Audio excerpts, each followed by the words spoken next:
ಕರ್ತನಲ್ಲಿ ಪ್ರಿಯ ದೇವಜನರೇ, ದೇವರ ಕೃಪಾಶೀರ್ವಾದದ ಮೇರೆಗೆ ಈ ವಾರದ ಮೊದಲನೇ ದಿನದಂದು ಪರಿಶುದ್ಧ ಮಂದಿರದಲ್ಲಿ ಬಂದು ಆತನನ್ನು ಆರಾಧಿಸುವಂಥ, ಈ ಆರಾಧನೆಯಲ್ಲಿ ಭಾಗವಹಿಸುವಂಥ ಅವಕಾಶವನ್ನು ಕೊಟ್ಟಂಥ ತಂದೆಯಾದ ದೇವರಿಗೆ ನಾನು ಮೊಟ್ಟ ಮೊದಲನೇದಾಗಿ ಕೃತಜ್ಞತೆಯನ್ನು ಸಮರ್ಪಿಸ್ತೇನೆ. ಅದೇ ಸಂದರ್ಭದಲ್ಲಿ ಈ ಆರಾಧನೆಗೆ ಕೂಡಿ ಬಂದ ನಿಮ್ಮೆಲ್ಲರೂ ಕೂಡ ಈ ಮುಂಜಾನೆಯ ಶುಭ ವಂದನೆಗಳು. ನಮ್ಮ ಈ ಪರಿಶುದ್ಧವಾದಂಥ ಆರಾಧನೆಯನ್ನು ಪ್ರಾರಂಭಿಸುವಾಗೆ ನಾವೆಲ್ಲರೂ ಎದ್ದು ನಿಂತು ಸ್ವಲ್ಪ ಹೊತ್ತು ಮೌನವಾಗಿದ್ದು ನಮ್ಮನ್ನು ಈ ಆರಾಧನೆಗೆ ಸಿದ್ಧತೆ ಮಾಡಿಕೊಳ್ಳೋಣ. ದೇವಜನರೇ, ಬನ್ನಿ ಆರಾಧಿಸುವ. ದೇವರು ಆದರಣಕರ್ತನು, ದಯಾಸಾಗರನು, ಸರ್ವಶಕ್ತನು, ಮಾನವನ ಆಲೋಚನೆಗಳಿಂತಲೂ ಅಧಿಕನೂ ಆಗಿದ್ದಾನೆ. ಇಂತಹ ದೇವರನ್ನು ಆರಾಧಿಸೋಣ. ಆಮೇನ್. ಹಾಡುವ ಸಂಗೀತಗಳಲ್ಲಿ 246ನೇ ಸಂಗೀತವನ್ನು ನಾವು ಹಾಡೋಣ. 246ನೇ ಸಂಗೀತ. ಸುಕಾಲವೇ ಸುಕಾಲವೇ ಆನಂದ ದೇವಾರಾಧನೆ, ಪ್ರಪಂಚ ಚಿಂತೆ ಬಿಡುವೆ ಕೃಪಾಸನ ನಾ ಸೇರುವೆ.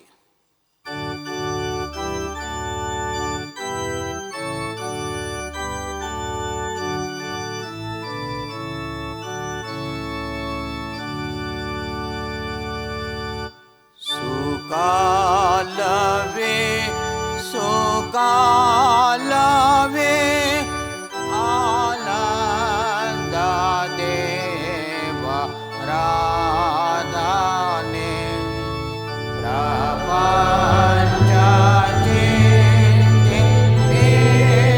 ಬಿಡುವೆ ಕೃಪಾಸನ ನಾ ಸೇರುವೆ. ಕೃಷ್ಣಾರ್ಥ ಹೇಳಿ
ಅದ್ಭುತವಾದ ಆರಾಧನಾ ಕ್ರಮ ಪುಸ್ತಕ 123ನೇ ಪುಟವನ್ನು ಅನುಸರಿಸೋಣ. 123ನೇ ಪುಟವನ್ನು. ಕೃತಜ್ಞತಾ ಸ್ತುತಿಯೊಡನೆ ಆತನ ಮಂದಿರ ದ್ವಾರಗಳಿಗೂ ಕೀರ್ತನೆಯೊಡನೆ ಆತನ ಅಂಗಳಗಳಿಗೂ ಬನ್ನಿರಿ. ಆತನ ಉಪಕಾರ ಸ್ಮರಿಸಿರಿ, ಆತನ ನಾಮವನ್ನು ಕೊಂಡಾಡಿರಿ.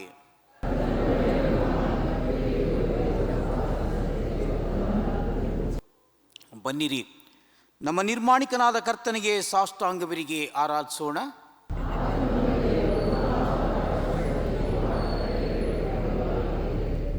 ಕರ್ತನ ಪರ್ವತವನ್ನು ಹತ್ತತಕ್ಕವನು ಯಾರು?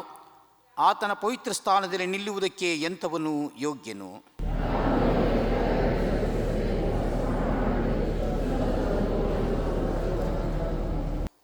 ಕರ್ತನಾದ ನಮ್ಮ ದೇವರು ಕರುಣಿಸುವವನು ಕ್ಷಮಿಸುವವನು ಆಗಿದ್ದಾನೆ. ನಾವು ಆತನಿಗೆ ತಿರುಗಿ ಬಿದ್ದೇವಲ್ಲ. ಕರ್ತನಾದ ನಮ್ಮ ದೇವರ ಮಾತನ್ನು ಕೇಳಲಿಲ್ಲ, ನಮಗೆ ಗೊತ್ತು ಮಾಡಿದ ಧರ್ಮ ಮಾರ್ಗದಲ್ಲಿ ನಡೆಯಲಿಲ್ಲ.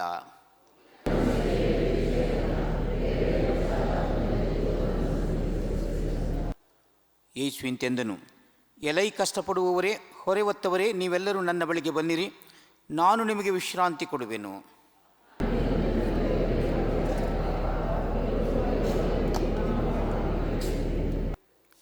ಕರ್ತನೇ, ನನ್ನ ಶರಣನೇ, ನನ್ನ ವಿಮೋಚಕನೇ, ನನ್ನ ಮಾತುಗಳು, ನನ್ನ ಹೃದಯದ ಧ್ಯಾನವು ನಿನಗೆ ಸಮರ್ಪಕವಾಗಿರಲಿ. ಪ್ರಾರ್ಥನೆ ಮಾಡೋಣ. ಸರ್ವಶಕ್ತನಾದ ದೇವರೇ, ನಮ್ಮ ಕರ್ತನಾದ ಯೇಸು ಕ್ರಿಸ್ತನ ಮುಖಾಂತರ ನಮ್ಮ ಆರಾಧನೆಯನ್ನು, ಕೃತಜ್ಞತಾ ಸ್ತುತಿಯನ್ನು ನಿನಗೆ ಸಮರ್ಪಿಸಲು ನಿನ್ನ ಪಾದ ಸನ್ನಿಧಿಗೆ ಬಂದಿರುತ್ತೇವೆ. ನಾವು ನಮ್ಮ ಪಾಪಗಳನ್ನು ಯಥಾರ್ಥವಾಗಿ ಅರಿಕೆ ಮಾಡುವಂತೆಯೂ, ನಮಗಾಗಿ ಮಾತ್ರವಲ್ಲದೆ ಬೇರೆಯವರಿಗಾಗಿಯೂ ಪ್ರಾರ್ಥಿಸುವಂತೆಯೂ ಸಹಾಯ ಮಾಡು. ನಿನ್ನ ಪವಿತ್ರ ವಾಕ್ಯವನ್ನು ಕೇಳಿ ನಿನ್ನ ಪ್ರೀತಿಯ ಮಹಾತ್ಮೆಯನ್ನು ಹೆಚ್ಚು ಹೆಚ್ಚಾಗಿ ಗ್ರಹಿಸುವಂತೆಯೂ, ನಮ್ಮ ಜೀವಮಾನದಲ್ಲೆಲ್ಲ ನಿನ್ನ ಕೃಪೆಯ ಫಲಗಳನ್ನು ಕೊಡುತ್ತಾ ಬರುವಂತೆ ಅನುಗ್ರಹಿಸಬೇಕೆಂದು ನಮ್ಮ ಕರ್ತನಾದ ಯೇಸು ಕ್ರಿಸ್ತನ ಮುಖಾಂತರ ನಿನ್ನನ್ನು ಬೇಡಿಕೊಳ್ಳುತ್ತೇವೆ. ಪ್ರಿಯರೇ, ನಮ್ಮ ದೇವರ ಪವಿತ್ರತೆಯ ಎದುರಿನಲ್ಲಿ ನಾವು ಪಾಪಿಗಳಾಗಿದ್ದೇವೆ. ಆತನು ನಮ್ಮೊಂದಿಗೆ ಹೊಂದಿರುವ ನ್ಯಾಯಯುತವಾದ ಸಂಬಂಧವನ್ನು ನಮ್ಮ ಜೊತೆ ಮಾನವರೊಂದಿಗೆ ಹೊಂದುವಲ್ಲಿ ವಿಫಲರಾಗಿದ್ದೇವೆ. ನಮ್ಮ ದೇವರು ನಮ್ಮನ್ನು ಕ್ಷಮಿಸುವವನು, ನಮ್ಮ ಮೊರೆಯನ್ನು ಕೇಳುವವನು, ನಮ್ಮ ಸಂಬಂಧಗಳನ್ನು ನವೀಕರಿಸುವವನು ಆಗಿರುವುದರಿಂದ ನಮ್ಮ ಬಲಹೀನತೆಯನ್ನು ಆತನ ಮುಂದೆ ಒಪ್ಪಿಕೊಂಡು ಕ್ಷಮಾಪಣೆಯನ್ನು ಕೋರುವ.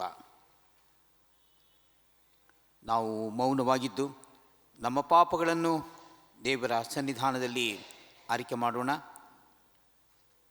ಮುಂದಿರುವ ಅರಿಕೆಯನ್ನು ಒಟ್ಟಾಗಿ ಹೇಳೋಣ. ಪ್ರೀತಿ ಸ್ವರೂಪನಾದ ದೇವರೇ, ನನ್ನನ್ನು ಕರುಣಿಸು. ಕರುಣಾನಿಧಿಯೇ, ನನ್ನ ದ್ರೋಹವನ್ನೆಲ್ಲ ಅಳಿಸಿಬಿಡು. ನನ್ನ ಪಾಪವನ್ನು ಸಂಪೂರ್ಣವಾಗಿ ತೊಳೆದು ಬಿಡು. ನನ್ನ ದೋಷವನ್ನು ಪರಿಹರಿಸಿ ನನ್ನನ್ನು ಶುದ್ಧಿಗೊಳಿಸು.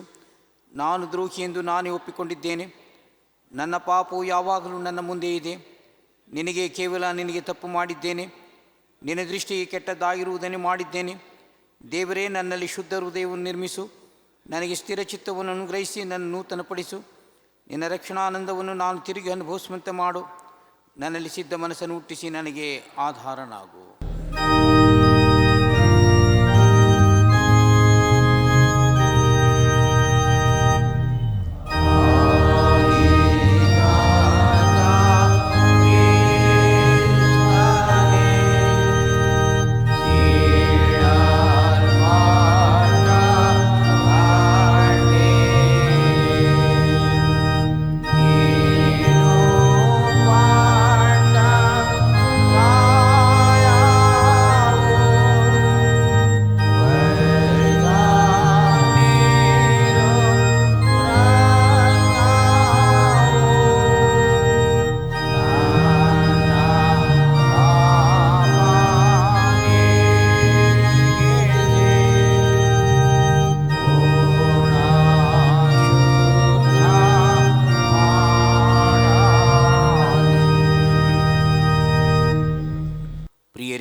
ಸ್ವಬಲದ ಮೇಲೆ ಭರವಸೆಗೊಳ್ಳದೆ ದೇವರಿಗೆ ವಿಧೇಯರಾಗಿ ಆತನ ಒಳ್ಳೆಯ ಸಾಕ್ಷಿಗಳಾಗಿ ಆತನಲ್ಲಿ ಭರವಸೆ, ಸಂತೋಷ, ಹೊಗಳಿಕೆಗಳನ್ನು ಬಯಸಿ ಯಥಾರ್ಥವಾಗಿ ಕ್ಷಮಾಚಿಸುವಲ್ಲಿ ಕನಿಕರವುಳ್ಳ ದೇವರು ನಮ್ಮನ್ನು ತಳ್ಳಿಬಿಡನು.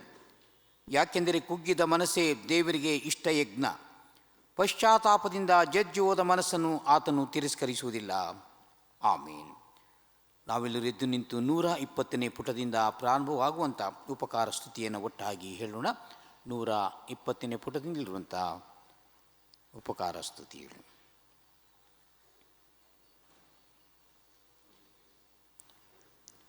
ಸರ್ವಶಕ್ತನಾದ ದೇವರೇ, ಎಲ್ಲ ಮೇಲುಗಳಿಗೆ ಮೂಲಕರ್ತನೆ, ನೀನು ಎಲ್ಲ ಮನುಷ್ಯರಿಗೂ ಅಯೋಗ್ಯರಾದ ನಮಗೂ ಬಹು ಪ್ರೀತಿಯೊಡನೆ ದಯಪಾಲಿಸುವ ವರಗಳಿಗಾಗಿ ಪೂರ್ಣ ಹೃದಯದಿಂದಲೂ ದೀನಭಾವದಿಂದಲೂ ನಿನಗೆ ಸ್ತೋತ್ರವನ್ನು ಸಲ್ಲಿಸುತ್ತೇವೆ.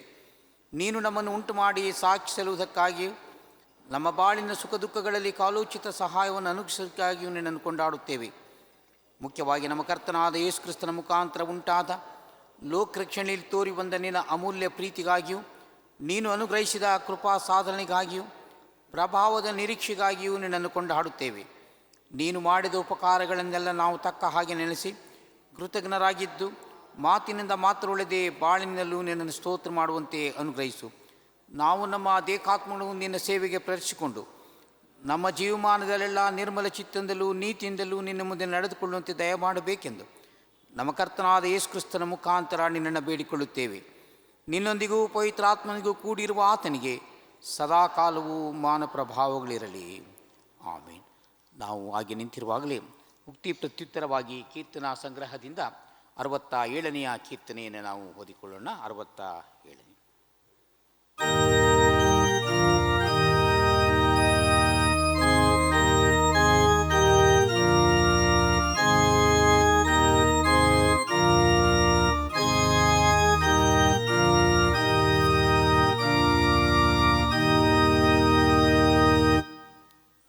ದೇವರೇ, ನಮ್ಮನ್ನು ಕಟಾಕ್ಷಿಸಿ ಆಶೀರ್ವದಿಸು, ಪ್ರಸನ್ನ ಮುಖದಿಂದ ನಮ್ಮನ್ನು ನೋಡು.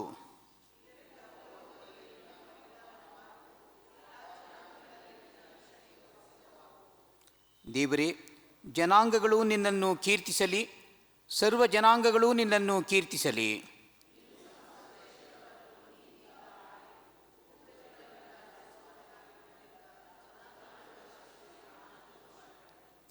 ದೇವರೇ, ಜನಾಂಗಗಳು ನಿನ್ನನ್ನು ಕೀರ್ತಿಸಲಿ, ಸರ್ವ ಜನಾಂಗಗಳು ನಿನ್ನನ್ನು ಕೀರ್ತಿಸಲಿ.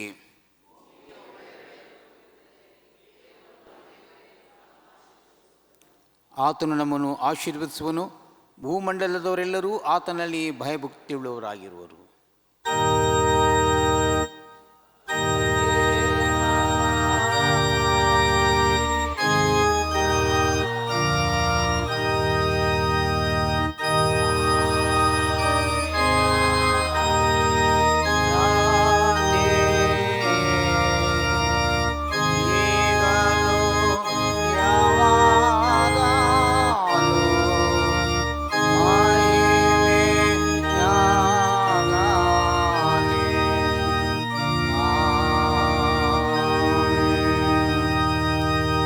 ಸಭೆಯಲ್ಲಿ ಕೂತ್ಕೊಳ್ಳಿ. ಈ ದಿನಕ್ಕೆ ನೇಮಕವಾದಂಥ ಮೊದಲನೇ ವೇದ ಭಾಗವನ್ನು ಕೇಳೋಣ. ಈ ಪವಿತ್ರ ದೇವಾರಾಧನೆಯ ಮೊದಲನೇ ವೇದ ಪಾರಾಯಣಕ್ಕಾಗಿ ನೇಮಕಗೊಂಡಿರುವ ದೇವರ ವಾಕ್ಯದ ಭಾಗವು ಹಳೆ ಒಡಂಬಡಿಕೆಯಲ್ಲಿ ಯೆಹೋಶುವ 4ನೇ ಅಧ್ಯಾಯ 1-11 ವಚನದವರೆಗೆ. The book of Joshua chapter 4 verses 1-11. ದೇವರ ವಾಕ್ಯವನ್ನು ಕೇಳೋಣ. ಗಿಲ್ಗಾಲಿನಲ್ಲಿ 12 ಕಲ್ಲುಗಳನ್ನು ನಿಲ್ಲಿಸಿದ್ದು. ಜನರೆಲ್ಲ ಯೋರ್ದನಿನ ಆಚೆಗೆ ಸೇರಿದ ಮೇಲೆ ಯೆಹೋವನು ಯೆಹೋಶುವನಿಗೆ, ನೀವು ಜನರೊಳಗಿಂದ ಕುಲಕ್ಕೆ ಒಬ್ಬನಂತೆ 12 ಮಂದಿಯನ್ನು ಆರಿಸಿಕೊಂಡು ಅವರಿಗೆ ಯೋರ್ದನಿನ ಮಧ್ಯದಲ್ಲಿ ಯಾಜಕರು ನಿಂತಿರುವ ಸ್ಥಳದಲ್ಲಿ 12 ಕುಲಗಳನ್ನು ಎತ್ತಿ ಅವುಗಳನ್ನು ನಿಮ್ಮ ಸಂಗಡ ಈಚೆ ದಡಕ್ಕೆ ತಂದು ನೀವು ಈ ರಾತ್ರಿ ಇಳುಕೊಳ್ಳುವ ಸ್ಥಳದಲ್ಲಿ ನಿಲ್ಲಿಸಿರಿ ಎಂದು ಆಜ್ಞಾಪಿಸಬೇಕೆಂದು ಹೇಳಿದನು. ಆಗ ಯೆಹೋಶುವನು ತಾನು ಇಸ್ರಾಯೇಲೊಳಗಿಂದ ಕುಲಕ್ಕೆ ಒಬ್ಬನಂತೆ ಆರಿಸಿಕೊಂಡು 12 ಮಂದಿಯನ್ನು ಕರೆದು ಅವರಿಗೆ, ನೀವು ನಿಮ್ಮ ದೇವರಾದ ಯೆಹೋವನ ಮಂಜೂಷದ ಮುಂದಾಗಿ ಯೋರ್ದನಿನ ಮಧ್ಯಕ್ಕೆ ಹೋಗಿ ಇಸ್ರಾಯೇಲ್ ಕುಲಗಳ ಸಂಖ್ಯೆಗೆ ಸರಿಯಾಗುವಂತೆ ಪ್ರತಿಯೊಬ್ಬನೂ ಒಂದೊಂದು ಕಲ್ಲನ್ನು ಹೆಗಲ ಮೇಲೆ ಹೊತ್ತಿಕೊಂಡು ಬನ್ನಿರಿ. ಅವು ನಿಮ್ಮ ಮಧ್ಯದಲ್ಲಿ ಗುರುತಾಗಿರುವವು. ಮುಂದಣ ಕಾಲದಲ್ಲಿ ನಿಮ್ಮ ಮಕ್ಕಳು ಈ ಕಲ್ಲುಗಳು ಏನು ಸೂಚಿಸುತ್ತವೆಂಬುದು ನಿಮ್ಮನ್ನು ಕೇಳುವಾಗ ನೀವು ಅವರಿಗೆ, ಯೆಹೋವನ ಒಡಂಬಡಿಕೆಯ ಮಂಜೂಷವು ಯೋರ್ದನನ್ನು ದಾಟುವಾಗ ಅದರ ಮುಂದೆ ಯೋರ್ದನಿನ ನೀರು ನಿಂತು ಹೋಯಿತೆಂದು ಹೇಳಿರಿ. ಯೋರ್ದನಿನ ನೀರು ನಿಂತು ಹೋಯಿತೆಂಬುದಕ್ಕೆ ಈ ಕಲ್ಲುಗಳು ಇಸ್ರಾಯೇಲಿಗೆ ಸದಾಕಾಲವು ಸಾಕ್ಷಿಗಳಾಗಿರುವವು ಅಂದನು. ಇಸ್ರಾಯೇಲ್ಯರು ಯೆಹೋಶುವನು ಆಜ್ಞಾಪಿಸಿದಂತೆಯೇ ಮಾಡಿದರು. ಯೆಹೋವನು ಯೆಹೋಶುವನಿಗೆ ಹೇಳಿದ ಪ್ರಕಾರ ಅವರು ಇಸ್ರಾಯೇಲ್ಯರ ಕುಲಸಂಖ್ಯೆಗನುಸಾರವಾಗಿ ಯೊರ್ದನಿನ ಮಧ್ಯದಿಂದ 12 ಕಲ್ಲುಗಳನ್ನು ಎತ್ತಿ ತಾವು ಇಳ್ಕೊಳ್ಳುವ ಸ್ಥಳಕ್ಕೆ ತಂದು ಅಲ್ಲಿ ಅವುಗಳನ್ನು ನಿಲ್ಲಿಸಿದರು. ಇದಲ್ಲದೆ ಯೆಹೋಶುವನು 12 ಕಲ್ಲುಗಳನ್ನು ತೆಗೆದುಕೊಂಡು ಯೊರ್ದನಿನ ಮಧ್ಯದಲ್ಲಿ ಒಡಂಬಡಿಕೆಯ ಮಂಜೂಷವನ್ನು ಹೊತ್ತು ಯಾಜಕರು ನಿಂತಿದ್ದ ಸ್ಥಳದಲ್ಲಿ ನಿಲ್ಲಿಸಿದನು. ಅವು ಇಂದಿನವರೆಗೂ ಅಲ್ಲೇ ಇರುತ್ತವೆ.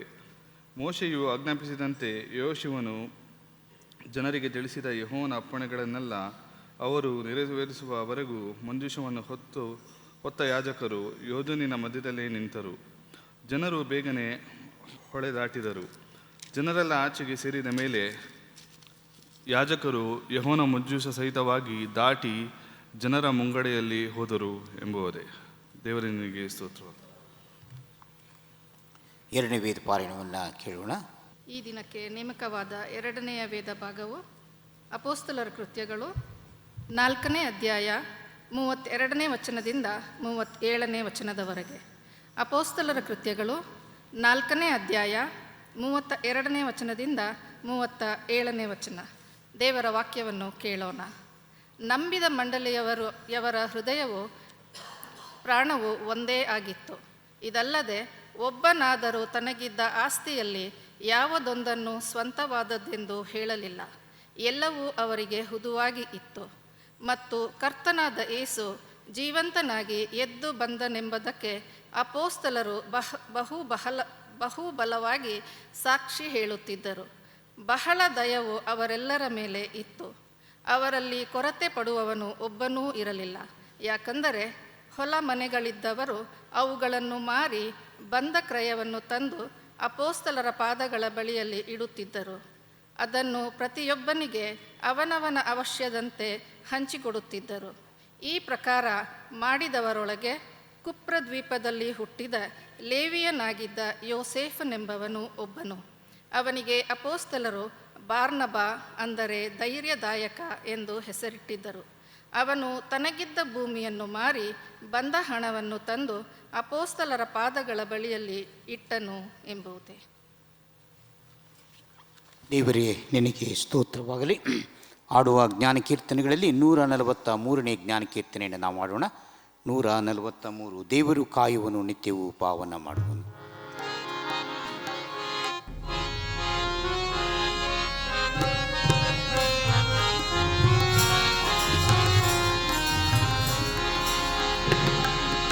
ದೇವರು ಕಾಯುವನು, ನಿತ್ಯ ಪಾವನ ಮಾಡುವನು. ದೇವರು ಕಾಯುವನು, ನಿತ್ಯ ಪಾವನ ಮಾಡುವನು.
ನಾವೆಲ್ಲರೂ ಎದ್ದು ನಿಂತು ಸುವಾರ್ತಾ ಪಾರಾಯಣವನ್ನು ಕೇಳೋಣ. ಈ ಪರಿಶುದ್ಧ ಆರಾಧನೆಗೆ ನೇಮಕವಾಗಿರುವ ವೇದ ಭಾಗವು ಹೊಸ ಒಡಂಬಡಿಕೆಯಲ್ಲಿ ಶ್ರೀ ಮಾರ್ಕನು ಬರೆದ ಸುವಾರ್ತೆ 6ನೇ ಅಧ್ಯಾಯ ವಚನ 32ರಿಂದ 44ರವರೆಗೂ. ಶ್ರೀ ಮಾರ್ಕನು ಬರೆದ ಸುವಾರ್ತೆ 6ನೇ ಅಧ್ಯಾಯ ವಚನ 32ರಿಂದ 44ರವರೆಗೆ. ದೇವರ ವಾಕ್ಯವನ್ನು ಕೇಳೋಣ. ಆಗ ಅವರು ದೋಣಿಯಲ್ಲಿ ಹೊರಟು ವಿಂಗಡವಾಗಿ ಅಡವಿಗೆ ಹೋದರು. ಅವರು ಹೋಗುವುದನ್ನು ಬಹು ಜನರು ಕಂಡು ಅವರ ಗುರುತನ್ನು ಹಿಡಿದು ಎಲ್ಲ ಊರುಗಳಿಂದ ಕಾಲುನಡಿಗೆಯಾಗಿ ಓಡಿ ಅವರಿಗಿಂತ ಮುಂಚೆ ಅಲ್ಲಿ ಸೇರಿದರು. ಆತನು ಹೊರಗೆ ಬಂದು ಬಹುಜನರ ಗುಂಪನ್ನು ಕಂಡು, ಇವರು ಕುರುಬನಿಲ್ಲದ ಕುರಿಗಳ ಹಾಗಿದ್ದಾರಲ್ಲ ಎಂದು ಕನಿಕರಪಟ್ಟು ಅವರಿಗೆ ಬಹಳ ಉಪದೇಶ ಮಾಡುತ್ತಿದ್ದನು. ಅಷ್ಟರಲ್ಲಿ ಬಹಳ ಹೊತ್ತಾದ್ದರಿಂದ ಆತನ ಶಿಷ್ಯರು ಆತನ ಬಳಿಗೆ ಬಂದು, ಇದು ಅಡವಿ, ಈಗ ಹೊತ್ತು ಬಹಳವಾಯಿತು, ಈ ಜನರಿಗೆ ಅಪ್ಪಣೆ ಕೊಡು, ಇವರು ಸುತ್ತಲಿರುವ ಹಳ್ಳಿಪಳ್ಳಿಗಳಿಗೆ ಹೋಗಿ ತಮ್ಮ ಊಟಕ್ಕೆ ಏನಾದರೂ ಕೊಂಡುಕೊಳ್ಳಲಿ ಅಂದದಕ್ಕೆ ಯೇಸು, ನೀವೇ ಅವರಿಗೆ ಊಟಕ್ಕೆ ಕೊಡಿರಿ ಎಂದು ಉತ್ತರ ಕೊಟ್ಟನು. ಅದಕ್ಕವರು, ನಾವು ಹೋಗಿ 200 ಹಣಕ್ಕೆ ರೊಟ್ಟಿಯನ್ನು ಕೊಂಡುಕೊಂಡು ಅವರಿಗೆ ಊಟಕ್ಕೆ ಕೊಡಬೇಕು ಎಂದು ಕೇಳಲು ಆತನು, ನಿಮ್ಮಲ್ಲಿ ಎಷ್ಟು ರೊಟ್ಟಿಗಳಿವೆ, ಹೋಗಿ ನೋಡಿಕೊಂಡು ಬನ್ನಿ ಅಂದನು. ಅವರು ತಿಳಿಕೊಂಡು ಬಂದು 5 ರೊಟ್ಟಿ 2 ಮೀನು ಅಂದರು. ಆಗ ಆತನು ಅವರಿಗೆ, ಎಲ್ಲರೂ ಹಸಿರು ಹುಲ್ಲಿನ ಮೇಲೆ ಪಂಕ್ತಿ ಪಂಕ್ತಿಯಾಗಿ ಕೂತುಕೊಳ್ಳಲಿ ಎಂದು ಅಪ್ಪಣೆ ಕೊಟ್ಟಾಗ ಜನರು ಪಂಕ್ತಿಗೆ 100ರಂತೆ 50ರಂತೆ ಸಾಲು ಸಾಲಾಗಿ ಕೂತುಕೊಂಡರು. ಆಮೇಲೆ ಆತನು 5 ರೊಟ್ಟಿ 2 ಮೀನುಗಳನ್ನು ತೆಗೆದುಕೊಂಡು ಆಕಾಶದ ಕಡೆಗೆ ನೋಡಿ ದೇವರ ಸ್ತೋತ್ರ ಮಾಡಿ ಆ ರೊಟ್ಟಿಗಳನ್ನು ಮುರಿದು, ನೀವು ಜನರಿಗೆ ಹಂಚಿರಿ ಎಂದು ಶಿಷ್ಯರ ಕೈಗೆ ಕೊಟ್ಟು ಆ 2 ಮೀನುಗಳನ್ನು ಎಲ್ಲರಿಗೆ ಹಂಚಿಸಿದ್ದನು. ಅವರೆಲ್ಲರೂ ಊಟ ಮಾಡಿ ತೃಪ್ತರಾದರು. ರೊಟ್ಟಿ ತುಂಡುಗಳನ್ನು ಮೀನಿನ ತುಂಡುಗಳನ್ನು ಕೂಡಿಸಲಾಗಿ 12 ಪುಟ್ಟಿ ತುಂಬಿತು. ಊಟ ಮಾಡಿದವರು 5,000 ಮಂದಿ ಗಂಡಸರು ಎಂಬುದೇ. ದೇವರು ಈ ವಾಕ್ಯವನ್ನು ಆಶೀರ್ವದಿಸಲಿ. ಕ್ರಿಸ್ತನೇ ನಿನಗೆ ಸ್ತೋತ್ರವಾಗಲಿ.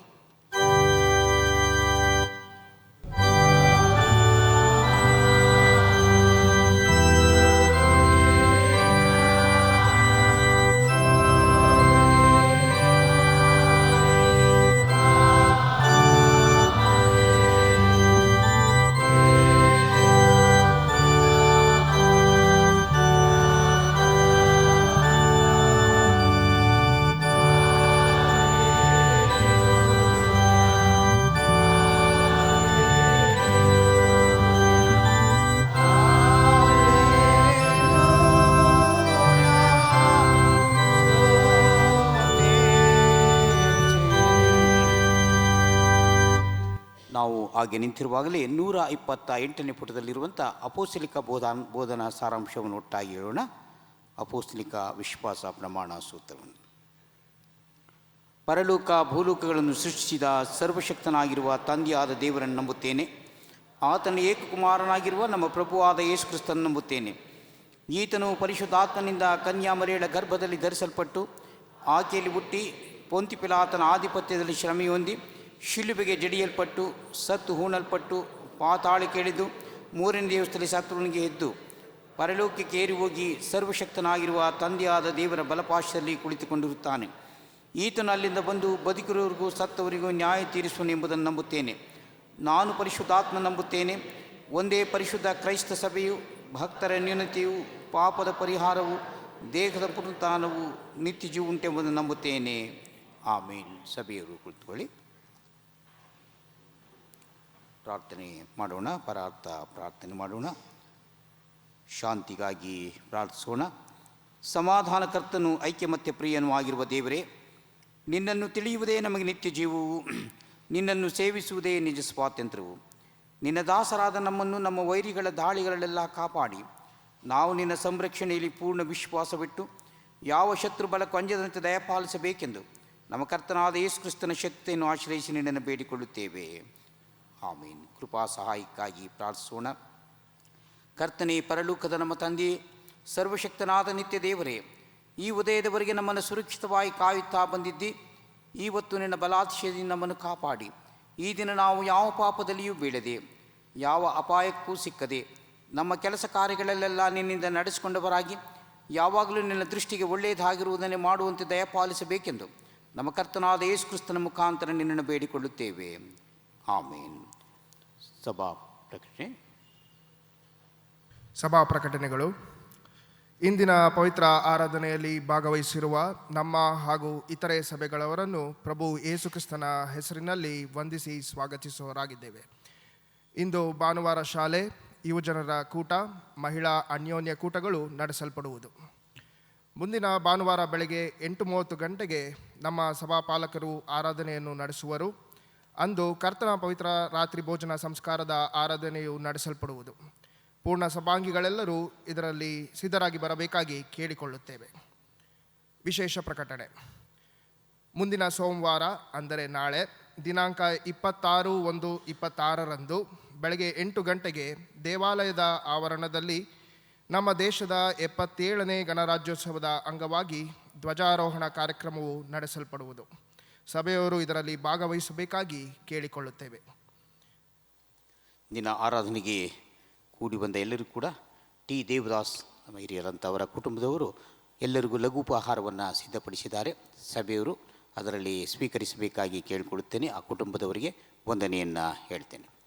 ನಮ್ಮ ಕಾಣಿಕೆಗಳನ್ನು ಕೂಡಿಸುವ ಹಾಗೆ 149ನೇ ಜ್ಞಾನಕೀರ್ತನೆಯನ್ನು ನಾವು ಹಾಡೋಣ. 149. ಮನವೇ ಶಾಂತತೆಯಾಂತಿರು ಎನ್ನ ಜನಕನು ಕಾಯುವನು.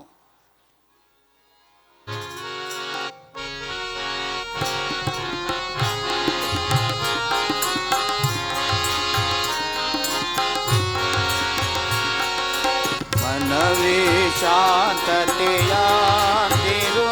ಎನ್ನ ಜನಕನು ಕಾಯುವನು.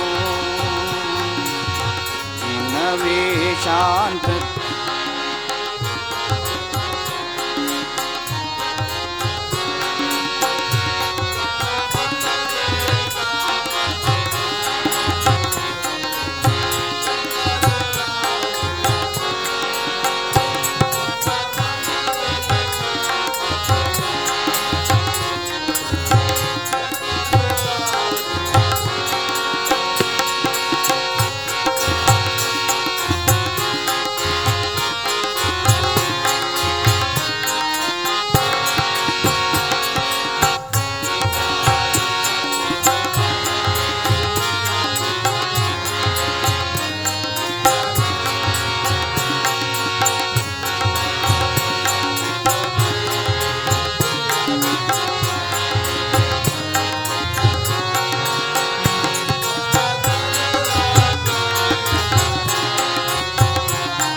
ಕೃತಜ್ಞತಾ ಕಾಣಿಕೆ ನೀಡಿದಂಥವರು ಬ್ರಯಾನ್ ಡೇವಿಸ್ ಮತ್ತು ಸ್ಟಯೋನಾ ಜರೂಷಲ್. ಕೆರಳ್ಳಿ ಮಲ್ಲೇಗೌಡರು. ಕೃತಜ್ಞತಾ ಕಾಣಿಕೆ ರೆವರೆಂಡ್ ಜಿ ಜಯರಾಜ್ ಅಯ್ಯನವರು. ಶಕುಂತಲಾ ಅಬ್ರಹಾಂ. ಜನ್ಮದಿನದ ಕಾಣಿಕೆ ಶ್ರೀಮತಿ ತಬಿತಾ ಬೆನೋನಿ, ಲೀನಾ ಮಾಬಿನ್, ಶ್ರೀಯುತ ಜ್ಞಾನಸುಂದರಣ್ಣ, ಋತ್ವಿಕ್ ಎ ಕಾರೆಟ್. ವಿವಾಹ ವಾರ್ಷಿಕೋತ್ಸವದ ಕಾಣಿಕೆ David and Sherlin, Suhas Michael ಮತ್ತು ಶ್ವೇತಾ,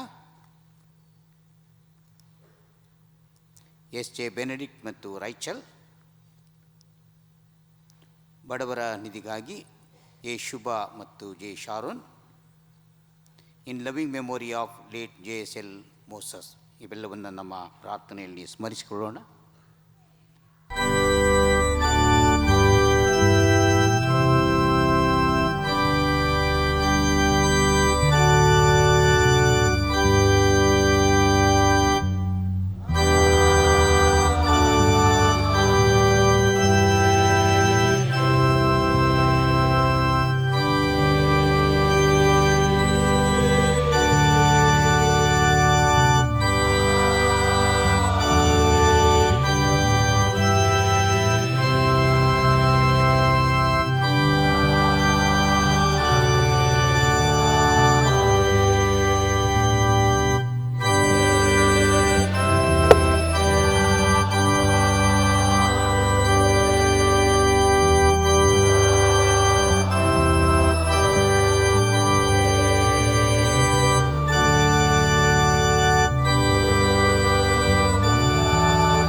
ಪ್ರಾರ್ಥನೆ ಮಾಡೋಣ.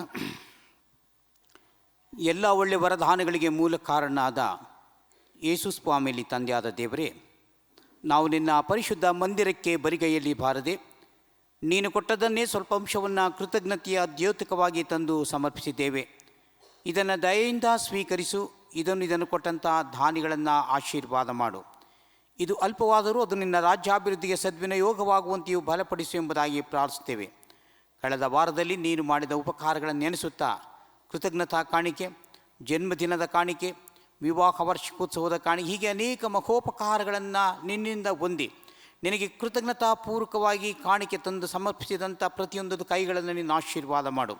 ಮುಂದಿನ ದಿನಗಳಲ್ಲಿ ಅವರಿಗೆ ಬೇಕಾದಂಥ ನಿನ್ನ ಆತ್ಮನ ಸ್ವರಗಳನ್ನು, ಅಗತ್ಯತೆಗಳನ್ನು ಅವರಿಗೆ ಅನುಗ್ರಹಿಸು ಎಂಬುದಾಗಿ ಪ್ರಾರ್ಥಿಸುತ್ತೇವೆ. ದೇವರೇ, ಈ ಕಾಣಿಕೆಗಳನ್ನು ನಮ್ಮನ್ನು ಆಶೀರ್ವಾದ ಮಾಡು. ಈ ಕಾಣಿಕೆಗಳನ್ನು ಮಾತ್ರವಲ್ಲ ಸ್ವಾಮಿ, ನಮ್ಮ ತನು ಮನ ಧನಗಳನ್ನೇ ನಿನಗೆ ಮೀಸಲಾಗಿಯೂ ಸಜೀವ ಯಜ್ಞವಾಗಿಯೂ ಸಮರ್ಪಿಸುವಂಥ ಮನಸ್ಸನ್ನು ನಮ್ಮೆಲ್ಲರಲ್ಲಿ ನೀಡು ಎಂಬುದಾಗಿ ಪ್ರಾರ್ಥಿಸುತ್ತೇವೆ. ಈ ಕಾಣಿಕೆಗಳನ್ನು ನಮ್ಮನ್ನು ಪಾವನ ಮಾಡು. ಆ ಮೂಲಕ ನೀನು ಮಹಿಮೆ ಹೊಂದು ಎಂಬುದಾಗಿ ಯೇಸುವಿನ ನಾಮದಲ್ಲಿ ಬೇಡಿಕೊಳ್ಳುತ್ತೇವೆ ದೇವರೇ, ಆಮೇನ್. ಸಭೆಯವರು ಕೂತ್ಕೊಳ್ಳಿ.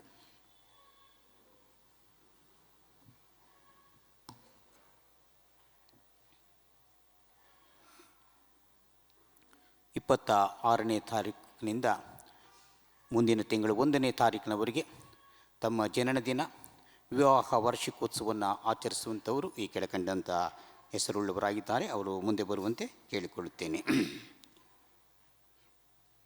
ಸಂದೇಶ್ ಕುಮಾರ್, ಮುಪದತಿ ಟೀಕೆ, ಶೈಲಾ, ಆಯ್ಬಿಟ್, ಮೋನಿಕಾ ಎವೆನ್ಸ್ ವಿವಾಹ ವಾರ್ಷಿಕೋತ್ಸವವನ್ನು ಕಾಣಲಿಕ್ಕಿರುವಂಥವರು. ಸಾಮ್ಯುಲ್ ಜೆ ಬೆನೆಡಿಕ್ಟ್ ಮತ್ತು ಮಾರ್ಲಿ ರೈಚಲ್, ಅಖಿಲ್ ಮ್ಯಾನ್ಯುಯಲ್ ಮತ್ತು ರವೀನಾ ರೆಕ್ಸ್, ಜಾನ್ ಅಂತೋಣಿ ಮತ್ತು ದೀನಾ ಜಾನ್, ಶರತ್ ಕುಮಾರ್ ಅಬ್ರಹಾಂ ಮತ್ತು ದಿವ್ಯಾ.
ಪ್ರಾರ್ಥನೆ ಮಾಡೋಣ.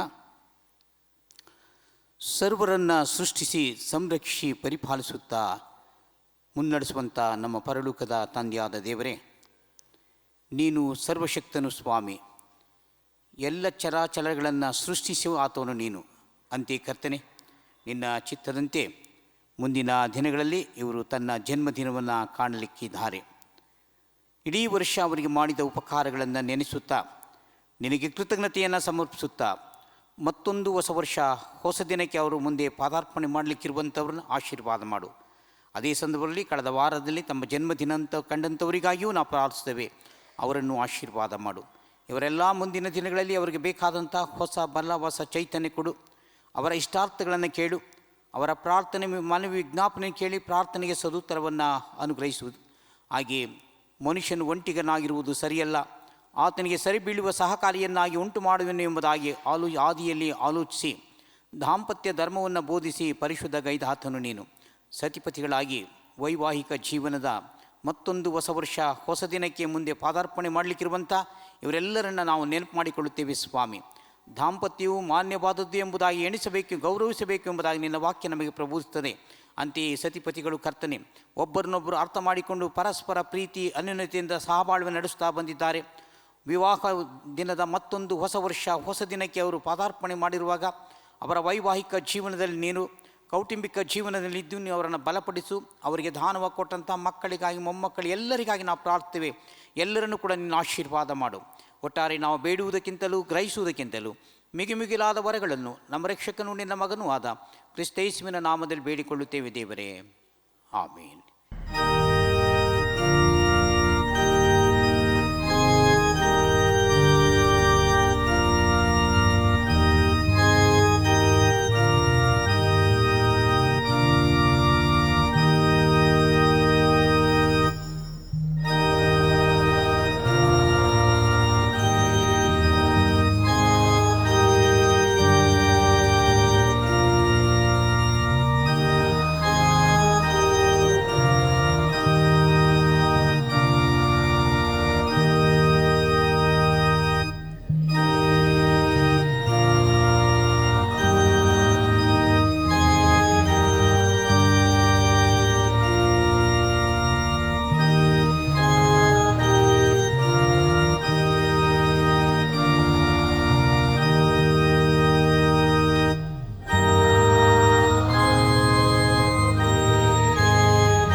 ಪ್ರಾರ್ಥನೆ ಮಾಡೋಣ. ಸರ್ವಶಕ್ತನಾದ ದೇವರೇ, ಕೃಪಾಳು ಪ್ರಭುವೇ, ನಮ್ಮೆಲ್ಲರ ಪಾಪಗಳ ಸಲುವಾಗಿ ಬಾಧೆಪಟ್ಟ ಯೇಸುವೆ, ನಿನ್ನ ಪರಿಶುದ್ಧ ನಾಮಕ್ಕೆ ಸ್ತೋತ್ರವಾಗಲಿ. ನಿನ್ನ ಪರಿಶುದ್ಧ ವಾಕ್ಯಗಳನ್ನು ಆಶೀರ್ವಾದ ಮಾಡಿಕೊಡು. ನಮ್ಮ ಬಲಹೀನತೆಯಲ್ಲಿ ಬಲವನ್ನು, ಸಮೃದ್ಧಿಯನ್ನು ಯೇಸುವಿನ ನಾಮದಲ್ಲಿ ಅನುಗ್ರಹಿಸು. ಆಮೇನ್. ಸ್ವಲ್ಪ ಹೊತ್ತಿನ ಧ್ಯಾನಕ್ಕಾಗಿ ಈಗಾಗಲೇ ಓದಿ ಕೇಳಿದಂಥ ಪರಿಚ್ಛೇದದ ಹಿನ್ನೆಲೆಯಲ್ಲಿ ನಾವು ಸ್ವಲ್ಪ ಹೊತ್ತು ಚಿಂತನೆ ಮಾಡೋಣ.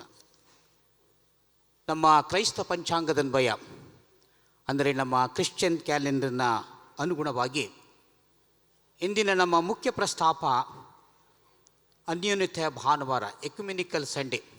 ಅದಕ್ಕೆ ಪೂರಕವಾಗಿ ಮುಖ್ಯ ಪ್ರಸ್ತಾಪ ನಂಬಿಕೆ ಮತ್ತು ಕಾರ್ಯಗಳಲ್ಲಿ ಐಕ್ಯತೆ ಎಂಬುದಾಗಿ.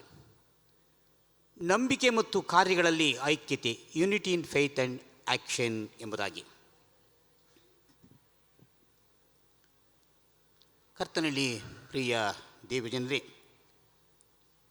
ಇಂದಿನ ವೈಜ್ಞಾನಿಕ ಯುಗದಲ್ಲಿ ಮಾನವನ ಮುಂದಿರುವಂಥ ಸವಾಲುಗಳಲ್ಲಿ ಐಕ್ಯತೆ ಎಂಬುವಂಥದ್ದು ಬಹಳ ಪ್ರಾಮುಖ್ಯವಾದಂಥದ್ದು. ಈ ಸಮಾಜದಲ್ಲಿ ಪ್ರಸ್ತುತ ನಾವು ಜೀವನ ಮಾಡುವಾಗ ಅನೇಕ ಪಂಥಾಹ್ವಾನಗಳು ನಮಗಿದೆ, ಚಾಲೆಂಜಿಂಗ್ ಇದೆ ನಮಗೆ ಅನೇಕ ಪಂಥಾಹ್ವಾನಗಳು.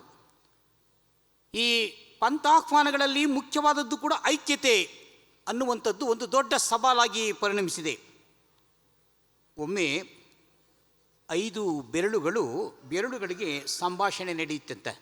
5 ಬೆರಳುಗಳಿಗೆ 5 ಬೆರಳುಗಳಿಗೆ ಸಂಭಾಷಣೆ ನಡೆಯುವಾಗ ಈ ಕಿರು ಬೆರಳು ಹೇಳ್ತಂತೆ, ನಾನು ನಿಮ್ಮೆಲ್ಲರಿಗಿಂತಲೂ ಶ್ರೇಷ್ಠ. ಯಾಕೆಂದರೆ ಎಲ್ಲ ಸಮಾರಂಭಗಳಿಗೆ ಹೋಗುವಾಗ ಎಲ್ಲರೂ ನನ್ನನ್ನು ಗೌರವಿಸುವಾಗ, ಸನ್ಮಾನ ಮಾಡುವಾಗ ಮೊದಲನೇದಾಗಿ ನನಗೆ ನಮಸ್ಕಾರ ಸಿಕ್ಕೋದು. ಈ ಕಿರು ಬೆರಳು ನಾನು ಶ್ರೇಷ್ಠ ಅಂತ ಹೇಳ್ತಂತೆ. ಈ ಬೆರಳು ಹೇಳ್ತಂತೆ, ನೀನಲ್ಲಪ್ಪ ಶ್ರೇಷ್ಠ, ನಾನು ಶ್ರೇಷ್ಠ. ನನ್ನ ಕೈಗೆ ಚಿನ್ನ ಹಾಕ್ತಾರೆ, ಚಿನ್ನ ಶ್ರೇಷ್ಠವಾದಂಥದ್ದು, ನನ್ನ ಅರಸುತನವನ್ನು ರಾಜಕತ್ವವನ್ನು ಚಿಡ್ತದೆ. ಹಾಗಾದರೆ ನಾನು ಶ್ರೇಷ್ಠ, ನೀನೆಲ್ಲ ಶ್ರೇಷ್ಠ ಹೇಳ್ತಾನೆ. ಹಾಗೆ ಹೇಳ್ತಂತೆ, ನೀವಿಬ್ಬರು ನಿಂತ್ಕೊಳ್ಳಿ ನೋಡೋಣ ಅಂತಾರಂತೆ.